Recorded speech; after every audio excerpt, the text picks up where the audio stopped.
Thanks very much, Nathan, good evening to you all. I must say, on a beautiful sunny day like this, I consider it an honour to have an audience at all. So well done on turning out. As Nathan said, we know each other from we go back maybe 6 years now. 6 years. Happy days, as Nathan would say. What I am going to talk about tonight is, I suppose, one of those cases where a couple of things get thrown in together and mixed up. My love of Bonhoeffer's writings on the one hand, my previous and ongoing writing about friendship. My doctoral dissertation back in the day was on friendship. And also, more recently, I was involved in teaching an MA module on ecclesiology, which is a very, posh word, I suppose, for the nature of the church. What is the church? And all of that somehow comes together in the talk for tonight. So we'll see how it goes. So my topic is to look at friendship, in particular friendship in the context of church life. What does that look like? How important might friendship be for being church, for being Christians together? And then specifically, and I'm thinking with Bonhoeffer on how that might relate to the other very important dimension, social dimension of the church, which is family, churches are often made up of families as well. Marriage is an important relationship. How do those two different types of relationships relate to each other, generally, but also specifically in the life of the church? And how can we avoid ending up with sort of a rivalry maybe between the two? How can friendship on the one hand and family or marriage be also critical and helpful partners within the life of the church? So why this topic? I suppose there is, I don't know if that rings true to you, but I think there has been an increasing attention to friendship. How do we do it? I mean, many people would mention the series from the 90s, Friends, which has often been mentioned as seen as indicative of a growing interest in the life of, what is it to be friends? How do we do friendship?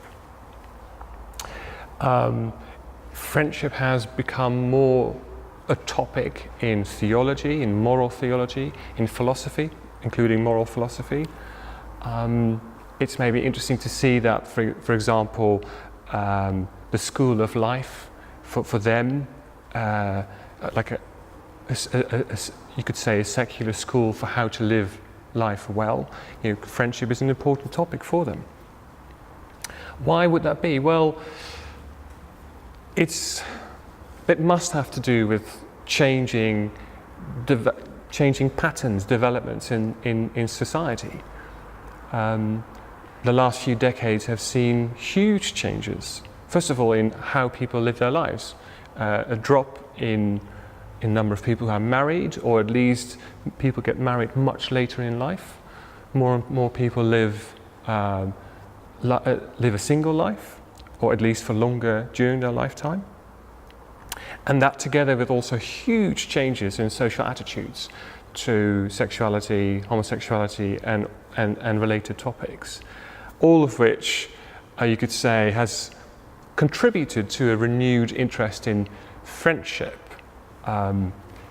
because there are lots of questions that we are all too aware of these days, also in the church, about sexuality and relationships, and we know of the questions and the debates. But one of the interesting things that have been said recently is, rather than trying to stick to a binary between married life and unmarried life, and trying to shift the goalposts between them, who can be married, who can't be married, shouldn't we also pay attention to might there be a broader spectrum of types of relationships? Anyway, we're not going to discuss that, but you can see how in that context the topic of friendship comes to the surface as something that might actually be promising for thinking through afresh what it is to how we live our lives in relationship in whatever kind or form. However, despite all of that, despite all those changes, or at least all those questions are going around, and we're living in a very different times from 50 or 100 years ago, nevertheless, I think it's fair to say that often friendship is still regarded as a sort of a default position, a waiting room, until you get to the real thing, until you get to, the true life partner, you get to marriage or whatever it might be. Friendship is almost like a waiting room, despite the fact that people, when they get married later in life these days. Isn't it often, aren't we familiar with the complaint that you lose a friend when they get married, and then for yourself you have to then try to make do until it might happen for you. But friendship as a waiting room, it's something that's fleeting. We can't be sure whether friends will stay around. They might move, they go to different places, and this is obviously particularly the case in more urban metropolitan contexts.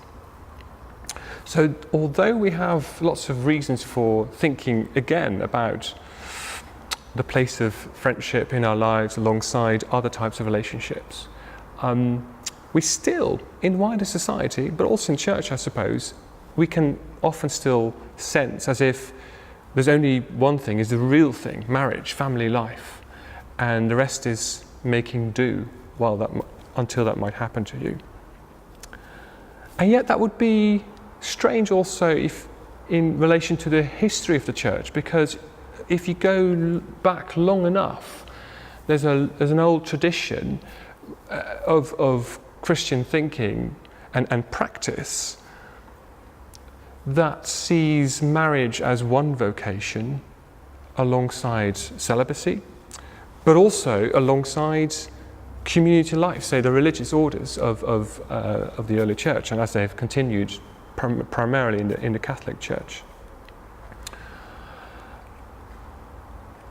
You could say that friendship has a very old pedigree as a kind of relationship, as a pattern for the relationship that people were aiming to live at, or a pattern that people were aiming to live out in community, in a religious community.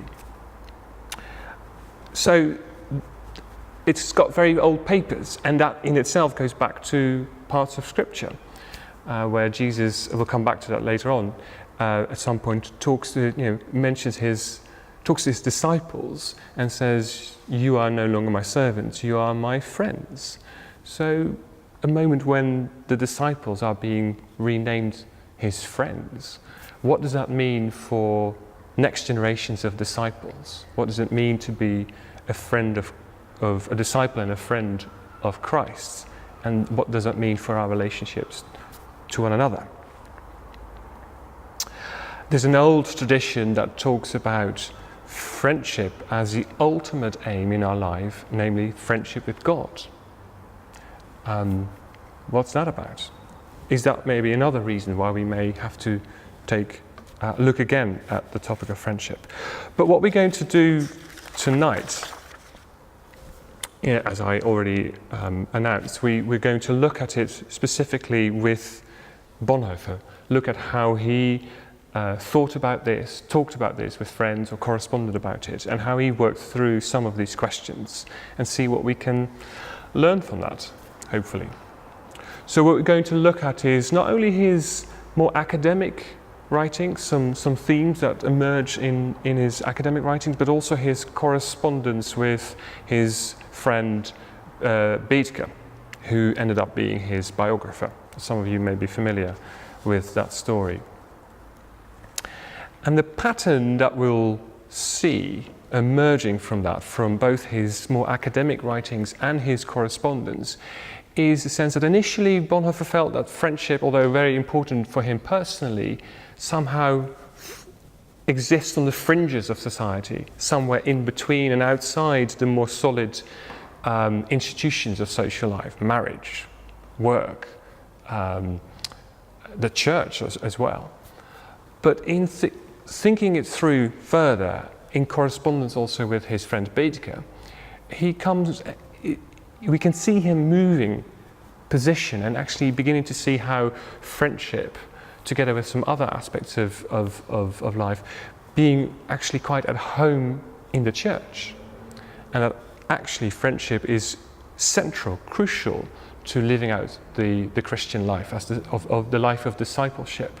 And that as such, friendship has some significance also for how we live our lives in the other spheres, marriage, work, etc. So that's the picture of what we're going to look at. Now, I'm not sure how familiar people are with Bonhoeffer as a theologian, his life, his friendship with Bethke. Who says, I have no idea who you talk about? Bonhoeffer, who is this guy? Great, thank you, that's really helpful. I'll try to do a very sort of short whistle-stop tour. You may have heard of the name Dietrich Bonhoeffer.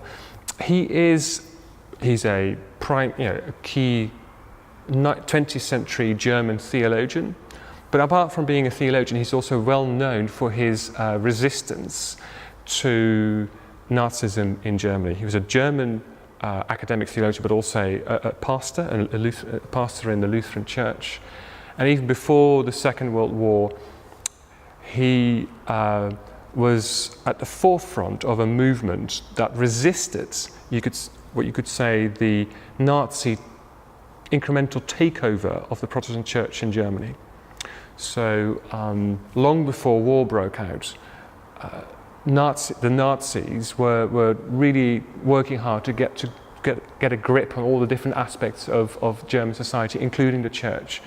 And the Protestant Church, which had always been more of a state church compared to the Catholic Church, which listened to the Pope, was an easier prey in some respects.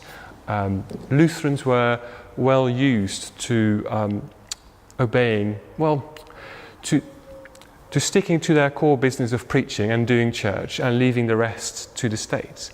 And only a relatively small, a substantial minority of pastors of congregations in Germany were very critical and very anxious about this incremental, increasing Nazification of the church. And Bonhoeffer was among those leaders who led what became known as the Confessing Church, which you may or may not have heard of.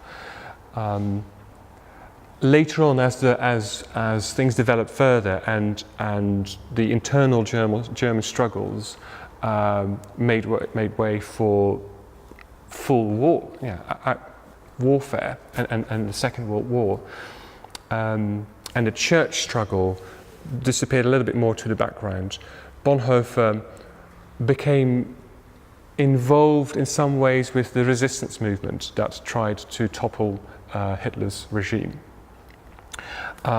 Friends and family members, close acquaintances were deeply involved in the resistance movement in Germany. And eventually his complicity was found out, and he ended up in prison in 1943 and was eventually executed in 1945. And I don't know if you've seen it, but if you go to Westminster, to the Abbey, Westminster Abbey, you'll see Bonhoeffer as among the modern martyrs. When you walk through the main entrance, you see a number of statues, and one of them is Dietrich Bonhoeffer. He's often referred to as a modern martyr for the faith. And what I just want to highlight a couple of passages is the correspondence that emerged, that started between Bonhoeffer and his very good friend Eberhard Bethke while Bonhoeffer was already in prison. So this is one particular um, publication, but this is Letters and Papers from Prison, which have become, much read, across the world for its,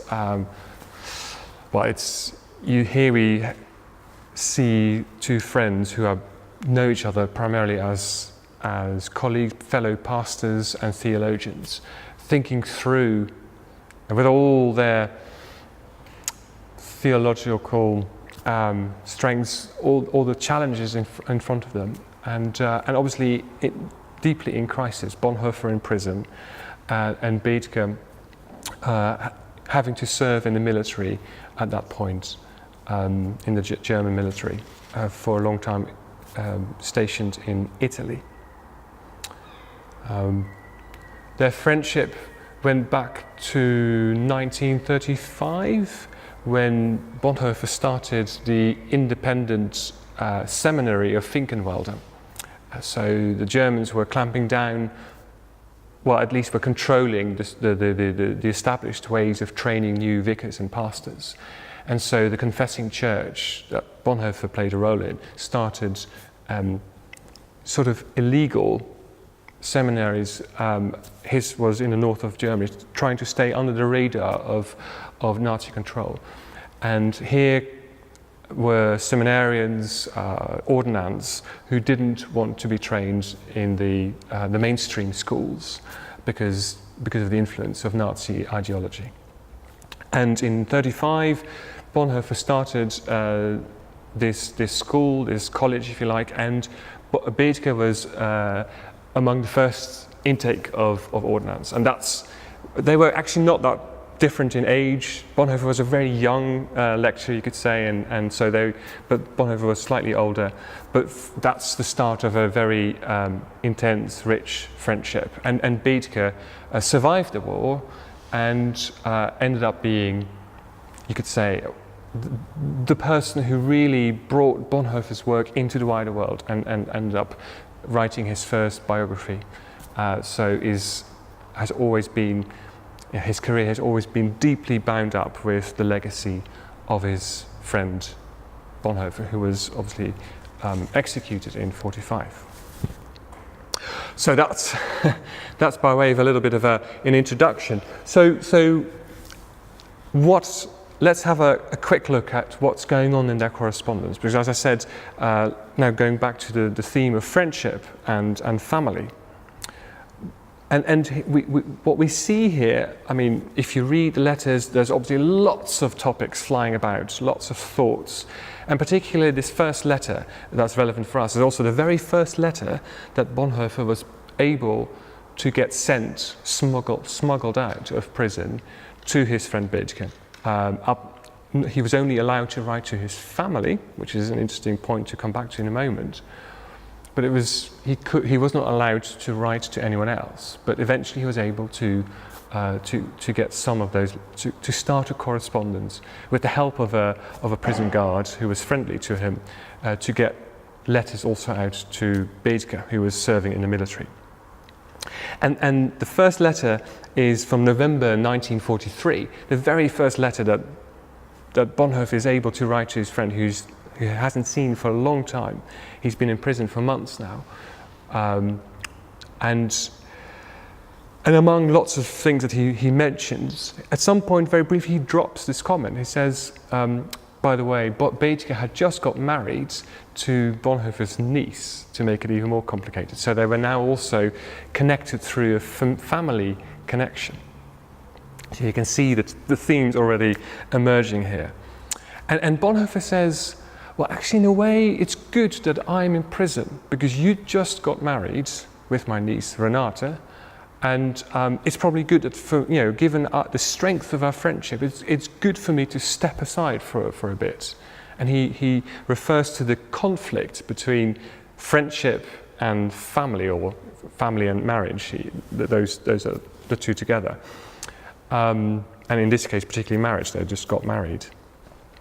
So in the sense of the conflict, that traditional conflict is better, he says, that I'm sort of stepping aside for a while so you can really grow into your new marriage. And then he assures himself, well, in our case, luckily, I'm also now family of you, so I'm not missing out altogether. I'm still tied to you through the bond of family and not just of friendship. And Bethke then responds in about 10 days later, and he among the things he said, yeah, I'm really thankful for, he's basically jubilant about his new marriage, as you would expect from a newly wed couple. He says, this is fantastic, and among the things that he says what I really value about my new marriage, my relationship with Renate, is that this sense of stability. Being married makes me feel anchored somehow. And amidst all the upheaval of these years, this is such a great source of calm and consolation. So you can imagine what Bonhoeffer would have felt. Here his friend just got married. As I mentioned earlier, that sense of when a very, very good friend starts a new life in marriage, that can't be quite difficult. Things change inevitably. And here he is in prison and seeing, in a way, friends drifting away. So he responds, in reply, he says, yes, I see that. I can understand the stability, but isn't friendship also somehow among the stable things in life, he says? Isn't that also a source for stability? You can see why he's trying that avenue. Bethke responds in the 2nd of January 1944. He says, well, no, I disagree. He says, the stability that marriage gives simply doesn't exist for friendship. And the stability has a lot to do with how society values the two. Marriage, he says, is publicly recognized. Regardless of the quality of your marriage, it has default public recognition. You have a new civic status, if you like. And he gives a few examples. He says, in the army, I can't receive letters from a friend like you, but I can get them from family, just as Bonhoeffer himself was able to send letters to his family, but not to friends. And he says, when a letter from you is being sent to the family, so Renate's family, Bonhoeffer's family, I really have to fight hard to lay my hands on those letters and to get them to. I really have to pester your family to say, can I please have a look as well? Can I read the letters, please? So he's saying, your friendship completely depends on its intrinsic quality. If it's good, it's very good. But if it wobbles, then it can easily fall apart. Whereas marriage and family life is in many ways sustained by the recognition it gets from society around it. And then Bonhoeffer's reply is really interesting. The longest section in this correspondence on these themes is in his letter, his response to Bethke on the 23rd of January 1944. And he says, I agree with you. So he's saying, yeah, I agree. You're right on stability. And he says friendship is actually not so easy to classify. We talk about, things may change through history, but there are these specific institutions and orders in social life that are stable throughout. There's work and work relationship. There is government. There is church. There's family. But friendship sits on the margins. It sort of exists in and through all of them, but it hasn't got its own stable place. However, and this is where he still tries on. He's still trying something and trying to get to something. He says, however, it is absolutely vital for human life that is lived to the full. He says we can be a good parent, we can be a good minister maybe, we can be a good laborer or worker in our professional life, we can be an obedient citizen, subject. But without friendship, we haven't yet come to the fullness of human life. And he also mentioned a few other things in life of which the same is true, say culture or play. If there was no play, sports or whatever kind of play, it's ephemeral, maybe frivolous, but it's vital to a truly human life. And he goes on and makes one further step. He says, actually, I think that the church, rather than simply being one of those orders in life, like institutions, is actually the place where, particularly in these difficult times that we are now under, he says to Bethke, he writes to him, the church is maybe the place where the community where these things, play, culture, friendship, are best, are safe, can be safeguarded, are at home.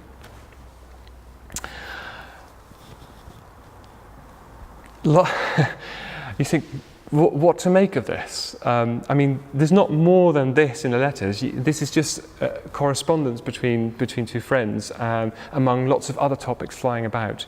And this is as much as we get. So you can imagine lots of questions are being raised by what he says here, but we don't get lots of answers. What does he mean?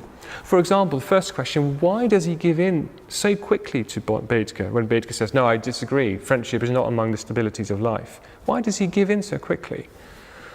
And secondly, what does he mean by the church being somehow the place where these more ephemeral realities of social life can be safeguarded, are at home, are safe? What does that look like? How is friendship anchored in church life, or indeed culture or play? And then above and beyond that, where does friendship then fit into church life, and how might friendship then relate to the other spheres of life that we don't cease to be part of? Work, family life, civic life, etc. So in the remainder, what I try to do is at least to try to answer those first questions by going back to some themes in Bonhoeffer's more academic writing, and see what could he have meant by the things he just puts out there in his letters, and can we piece some things together to get a more complete picture. How are we doing so far? Still with me? Yeah? Any questions, clarification at this point about the letters or the things, the story? Yeah, please. At this time, wasn't Bonhoeffer planning on getting married anyway? Yes. And so I wondered how that... Yes. And the difficult relationship. So Bonhoeffer was just got engaged just before being imprisoned, and that was an engagement that never led to marriage. And for him, that came relatively late in life. He was 39 when he died in 45. His fiancée was a lot younger, so this was still very new and very early days. And it is changing. He's now, you can see in his letters, he's beginning to think about, and hoping for married life ahead of him. But it's still interesting to see he doesn't want to let go of friendship. And I think that in itself is important in relation to what I mentioned, the things that I referred to earlier. How can, for those who do get married, what might friendship continue to mean in our lives, not only in marriage, but also, beyond that, new friends, old friends. And he clearly doesn't, he's not saying, okay, well, God, I've got a fiancée now, so let's move on. But yeah, it's very early days still. When you say he didn't want to let go of friendship, do you think it means that he didn't want to let go of Bethke? Of course. So, could you say something about what was the nature of their friendship? Because it was quite intimate, wasn't it? Yes. It was quite intense. Yes, very intense. And so you can see why people have wondered, was it more than a friendship? Was it a romantic relationship? For Bethke, clearly it wasn't. For Bonhoeffer, perhaps. It may well have been. Or for a period maybe, but it was certainly very intense. And that in itself, how do you want to run with it? Charles Marsh is a theologian from the States who has, with his new, fairly recent biography, you can feel him trying to use it as currency and really sort of makes lots of suggestive comments which will rile lots of evangelicals in the States who have Bonhoeffer, estimate Bonhoeffer very highly, and you feel him wanting to sort of poke a bit there. So, well, that seems what he's trying to do, but I think it doesn't matter that much. He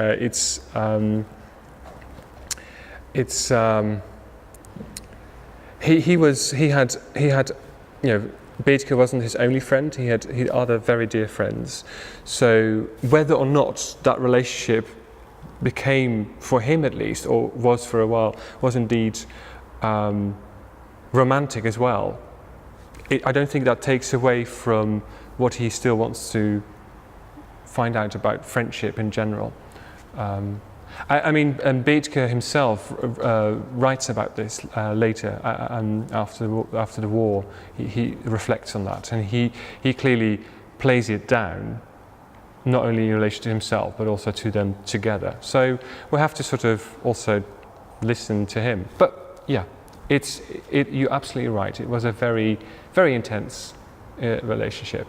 But that, and again, you could say that is, isn't that also an interesting reason for maybe challenging the very strict distinctions that we often end up with between romantic relations on one side, which is all our senses and feelings, and then we've got friendship as a fairly cool thing. Maybe things are a bit more fluid than that, and that in itself is interesting. Thank you. Shall I move on? Is that all right? Yes? Great. So remember, the first question was, why does Bonhoeffer in that first reply to Bethke give in so quickly to Bethke's point? He tried to argue for the stability of friendship, and yet Bethke says no, and he agrees. Well, in some way, Bethke was only mirroring back to Bonhoeffer's own thinking about the structures of society and of social life. So, a couple of years earlier, Bonhoeffer, just before he got imprisoned, was working on a book that was meant to become the Ethics. He was working on the manuscript, and he never finished it. But in the early 1940s, he was working on that very intensely. And one of the themes that he, and we have the Ethics, although it's unfinished, but it's used a lot, and thankfully the manuscripts were saved. And one of the themes he discusses in the Ethics is the mandates. Now, the mandates is a term he there proposes as an alternative term for what were traditionally called the orders, social orders, or estates in German social theology. So marriage and family, work, civic life and church. Those are, say, the traditional stable orders that together make up society, and each have their own relative integrity, although they're deeply intertwined as well. Now, in one way, Bonhoeffer continues to work with that concept, but also in a very important way he changes it, because he is writing here at a time of when Nazi ideology is rampant, and Nazism had very clear ideas about what society was and what it should look like. It heavily depended on notions of authority very strict, strictly authoritarian structures, society, organised around race, blood, soil, very clear about what family is for and what government is for, and what Bonhoeffer, among others, are doing as theologians, saying we have to be very careful here, because what they are using terms that have long been part of our Christian heritage, and they are distorting it. So he no longer wants to talk about, for example, the notion of the orders of creation, although that in itself might be a good term to call work an order of creation. At the moment, he says we can no longer use it, because it's the German Christians, the Nazi-friendly Christians. They're using these traditional terms to try to wed Nazi ideology with Christian values, Christian understandings of social life. So instead of talking about orders of creation, we need to talk about orders of preservation. And that means for him that what we can no longer do is just take family, work, church for granted in the way that we know them, and then retrospectively sanctify them and say, this is God's will. We're saying whatever we find around us, whatever government we find around us, we just accept it uncritically as God's will for us. What we need to do instead is really ask very critically, what is God's will for married life, for work, for whatever it is, for government, and rather than starting with what we can take for granted historically, or what the government, what is politically expedient. And that's why he talks about mandates, work, government, church. These are mandates, and he uses that term to emphasize God's mandate to us, God's continuing involvement in this, and these spheres of society continue to be answerable to God. They are not wholly independent, autonomous. So there is that innovation, but nonetheless, Bonhoeffer does continue talking about the structures and the relationships of authority within each of those spheres. And he doesn't want to do away with that. And to our ears, when you read him, you think, oh gosh, that's quite old-fashioned maybe still, quite authoritarian. And he's been criticised for that by fellow theologians.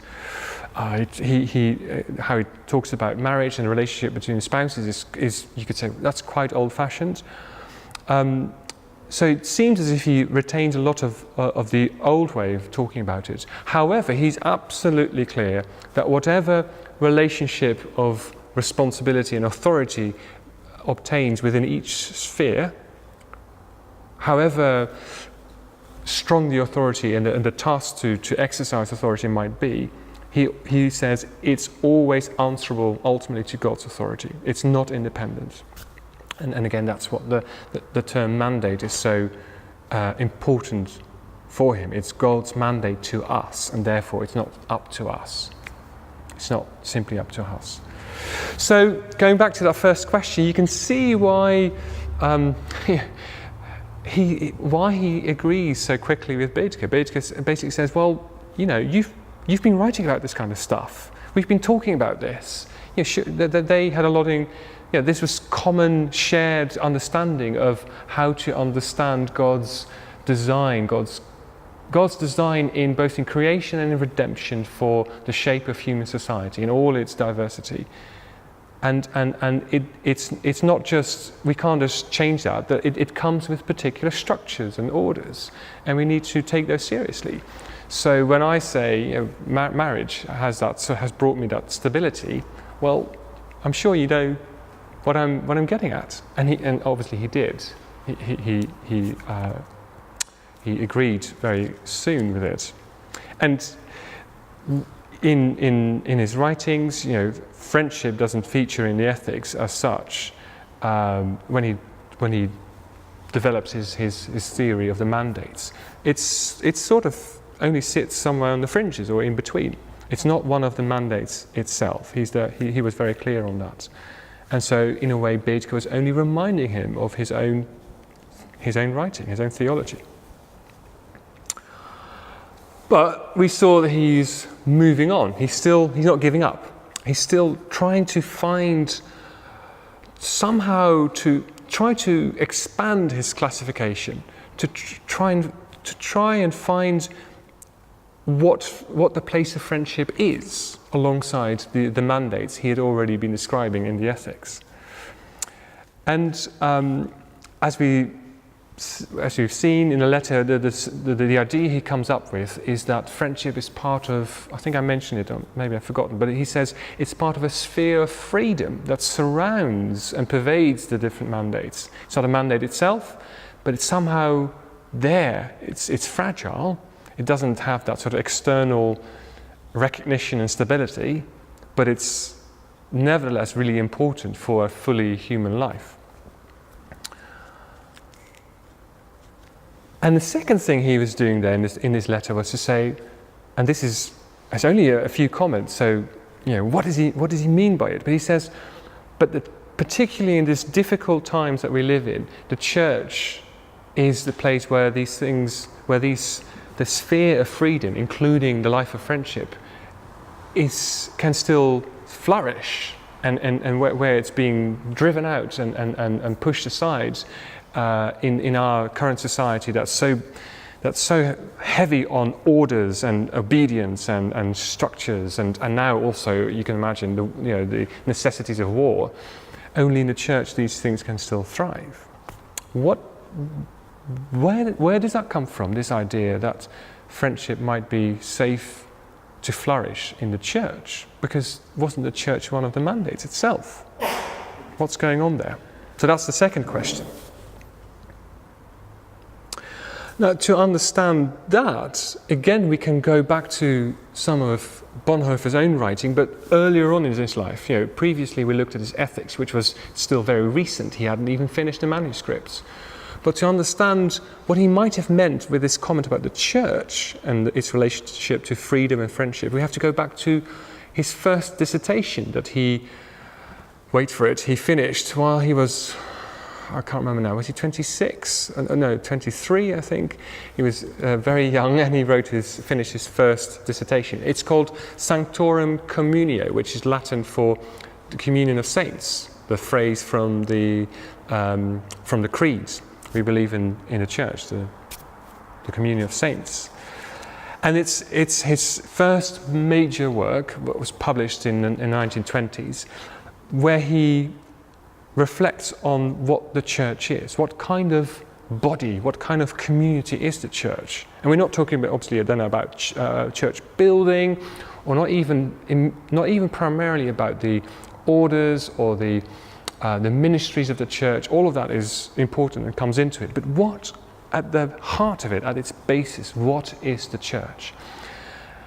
And particularly if you've read some of Bonhoeffer, you wouldn't be surprised that he starts with Christ. And he starts by talking about Christ as the representative of all of humanity. Just as Adam is the representative of fallen humanity, so Christ is the representative of the new risen humanity. Christ is the translation is a bit awkward, but in English it's often translated as he's our vicarious representative. He acts vicariously, he steps into our place and takes on himself, as Paul also would say, our burdens, all that bears us down. And in going through, moving from cross to resurrection, also then rises as the first fruit of new creation, as Paul would say, and is in future and new life for us is only to be found as we participate in the risen Christ. So he's our representative, he's our vicarious representative. So that's a big theme throughout his theology. But going back to the church, Bonhoeffer says the church is first and foremost a community that is shaped and patterned on Christ as the vicarious representative. Just as Christ is our representative, so we too now in his footsteps are to be the community that lives in that pattern, where we bear each other's burdens, where we stand in for each other as members of the church, but also in the world more broadly. And you can see that, for example, in particular ministries, but even before we get to the specific ministries of people who are set apart to be ministers, ordained ministers, whatever it is, even before that, all Christians, by being baptized, are called to be vicarious representatives, and that takes shape in, and his examples are, for example, the practice of confession, of learning to be open to each other and to learn to preach, to give God's word of forgiveness to one another. So confession and forgiveness. The practice of intercession, intercession in prayer certainly is where we intercede for one another and for many other people, for the world. That's another way in which we step in, walk in Christ's own footsteps. Sacrifice is another example he gives as something that all Christians are called to participate in. So that's Sanctorum Communio.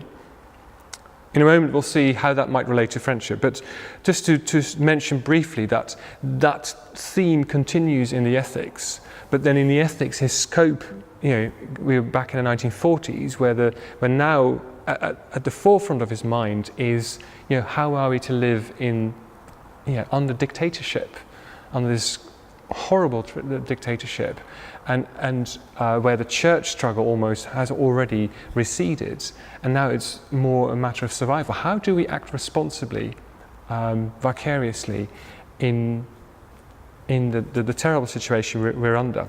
And he talks about how vicarious representative action can be very costly indeed, and in a way his own life becomes an illustration of how what that might look like for us in certain circumstances. But when in the ethics he talks about the church, he set out to describe all the different mandates, but he never got as far as he only made it to do that with the church. He wasn't able to finish the manuscript. When he goes back to the church as a mandate, he says the church is actually, although he calls it one of the mandates, it's actually quite clear it's not a mandate like the others, work or marriage or government. Each of these mandates somehow have their own integrity. They exist as one particular aspect of God's good creation. But the church doesn't exist for its own good. The church's existence, Bonhoeffer says, is wholly outward focused. It exists for the rest of society. The church is called to be instrumental to God's great plan of redemption for the whole of society, whereby all the different spheres of life, all the other mandates are being restored back to God's plan in creation, and how that's already happened in the cross and resurrection. But the church is now called to be instrumental for the further reconciliation and restoration of society. So the church in a way exists for the other mandates. The church is a place that doesn't exist for itself, but where people gather together as Christians. What that should be about is for society to be restored as they gather together. They don't exist for themselves, for their own sake. The church exists for the other mandates. So the church is actually more than just one mandate, one order of society among others. It's a bit of an odd case. It's the odd one out, if you like. He could even say the church is meant, and he says it in so many words, the church is meant to itself live and act vicariously on behalf of the rest of society, and in so doing to imitate Christ himself. So I've gone to those passages because I think that helps us to understand why then in his correspondence with Bethke we can begin to understand what he's trying to get at when he says that the church might be, particularly in the very difficult circumstances of the 1940s, might be the place where almost like a safe haven, a home, not only for the mandates, that too, because family life, Bonhoeffer would say, or work, or civic life have all come under pressure from the dictatorship that they're all suffering from.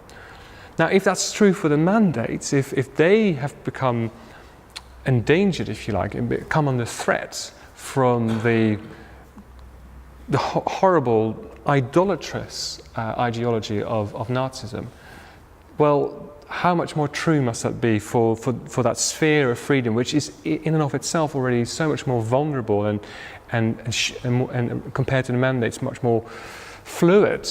If it's true for the mandates, then surely it's true that the life of culture, the life of play, the life of friendship is under great threat indeed. And we can understand why, we've seen already from his theology why the church should be that place. The church doesn't exist for itself. It's rather that place on earth, he says, Bonhoeffer says, where society can be restored again. And so we shouldn't be surprised for him to then later on to suggest to Bethke that it may well be in the church that friendship can still flourish under these very difficult circumstances.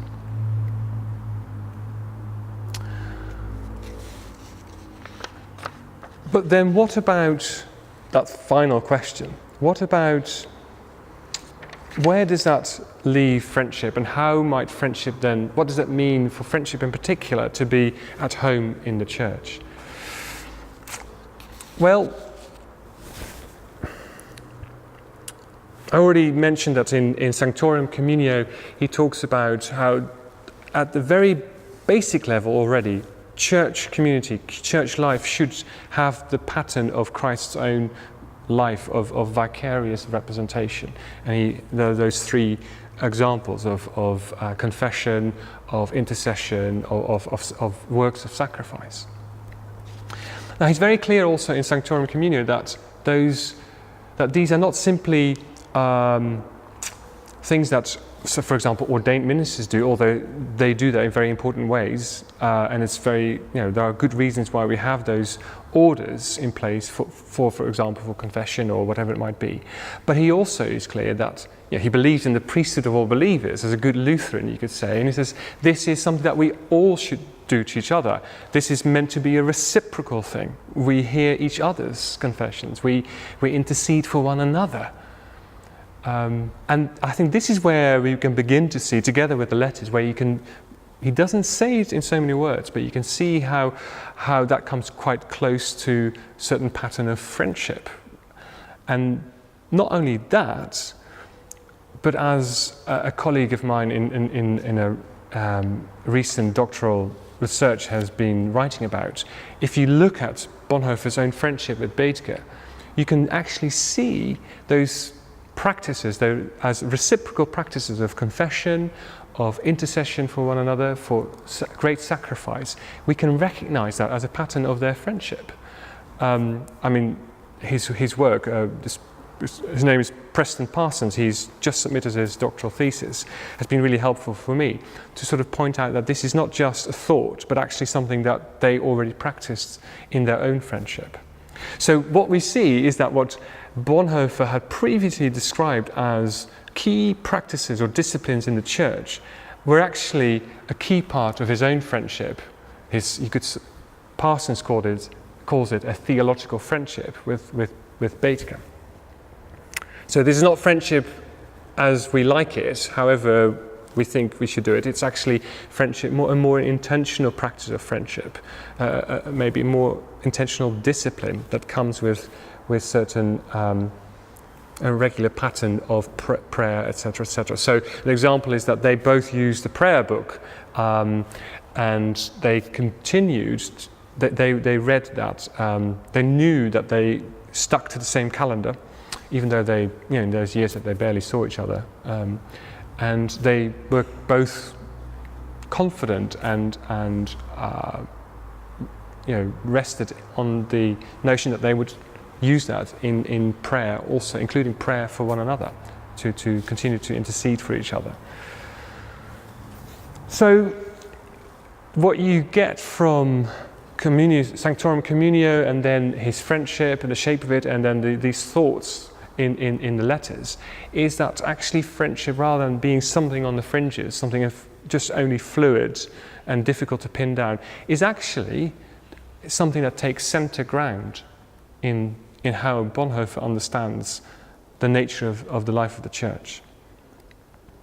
Maybe friendship is actually the basic form that Christian discipleship should take.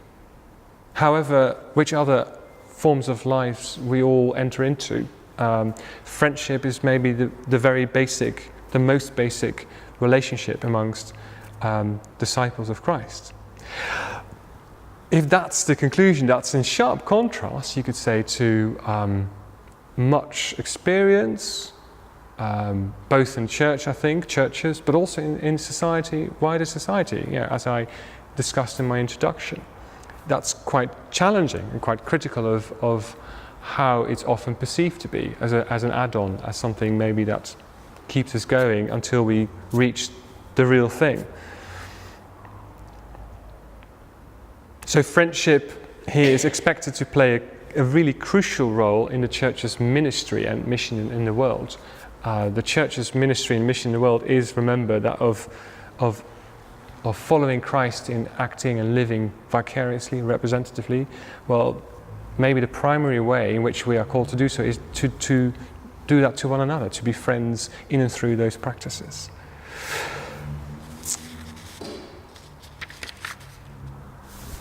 What might that look like, finally? And now also moving back to where the correspondence between the two started, that the rivalry or the conflict, as Bonhoeffer put it, the ancient conflict between friendship and family. Now that we've seen, at least we've put friendship squarely within the life of the church, and if friendship is then maybe such an important part of what it means to be church together, where is the life of marriage and a family left then? Where does that leave family, and how is the relationship between friendship and family maybe reconstituted in and through all this? Well, one way, which I'm just throwing out, is to say that, remember that I was talking about, and because Bonhoeffer talks a lot about this relationship of responsibility, taking responsibility for one another, which often means to act on someone else's behalf, to act in their best interest, whether that's as a politician or as a parent. Well, in the sphere of family life, parental responsibility is substantial. Particularly at the beginning of children's lives, there's, in so many basic ways, we need to act on their behalf. We almost live almost completely vicariously for them. But they can't yet make their decisions. We make them for us, and in a way, infant baptism is a good example of what that looks like in the church. We don't ask them, "Are you happy to be baptized?" We, as parents, you take those vows on their behalf. Now, you could say that in the life of the church, at least, to realize that we are first and foremost friends of Christ, friends in and through the baptism, you could say that limits the amount of responsibility, or that enormous responsibility that one takes as a parent for a young child. However real that responsibility is, the relationship of friendship, which is reciprocal, is a reminder, in the church at least, that responsibility given to parents is only given to them as a role, as a responsibility, but it's not their own. It's borrowed, if you like, from God's self, who is ultimately, you could say, is our representative in the most profound sense. So, in other words, children are not owned by their parents. Disciples of Christ should know that children are, we raise them, but they are destined to become our friends in Christ. They are never to be our property. Jesus himself challenges at certain moments in his life the claims of blood and family. When his mother and his brothers and sisters come and say, "It's time to get home now, you've been talking to these people for long enough." He says, people saying, "They're here, they're waiting outside." And he says, "Who is my mother? Who is my brothers? You are my brother and mother and sister," and so on. So he's saying there is a boundary to the claims of family. Family is not, the sphere of family is not autonomous. It is in the church, it becomes grafted onto the family, the greater family of baptism. So that's maybe the helpful challenge that the disciplines of friendship can be for family life within the church. But I don't think it's one way. I don't think it's a one-way street. I think that there's also a similar challenge going in the other direction. Because to stick with the same example, the parental you could say authority, or at least responsibility, although we may want to say as Christians it is ultimately borrowed from God's self, it is nevertheless substantial and real. And particularly in our society, where maybe as a society we become increasingly reluctant to accept this notion that we may sometimes have great responsibility to act on others' behalf, whether in a medical sphere or in education or politically, often for very good reasons, that we want to acknowledge people's autonomy, their dignity and their independence. But what happens if ultimately, if we can only think of human relationships as between equals, equally competent, equally willing to opt into a relationship? That's not true for infants.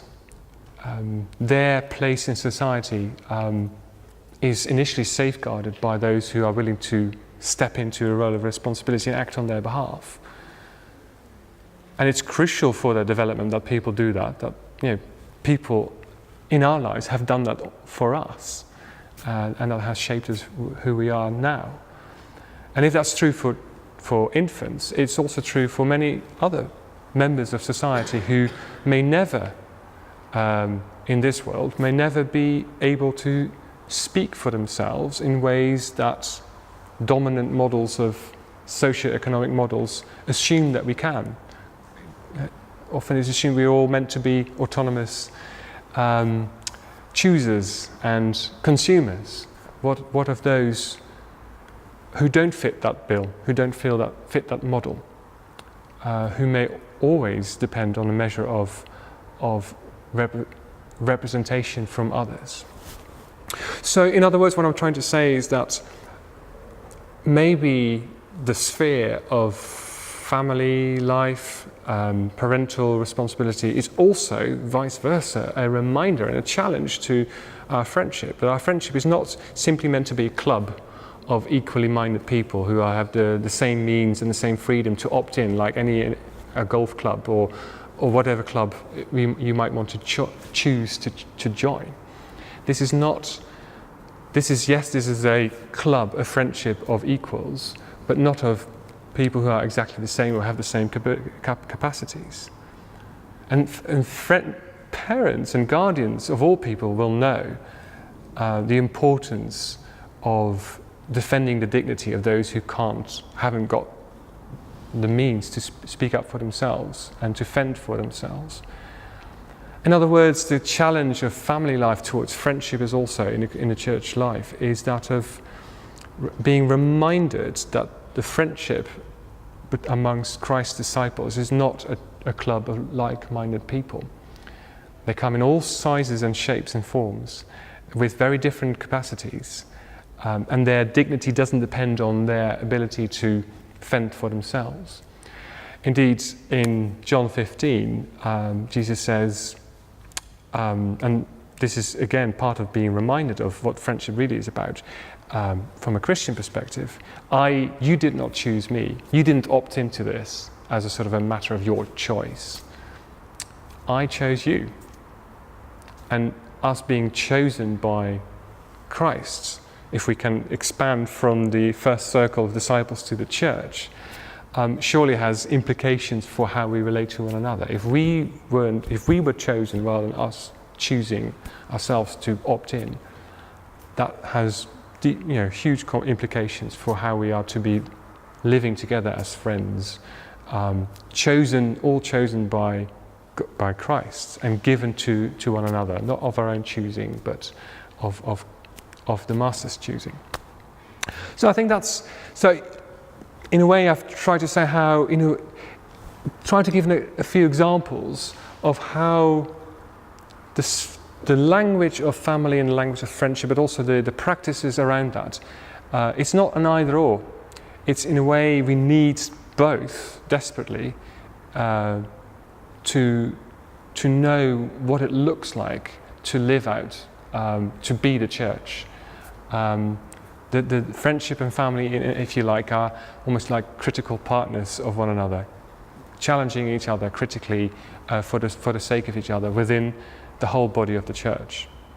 So the last bits were really my own thoughts, sort of riffing and freewheeling on what Bonhoeffer gives us in his correspondence and his writing, and that was my offering for tonight. Thank you very much.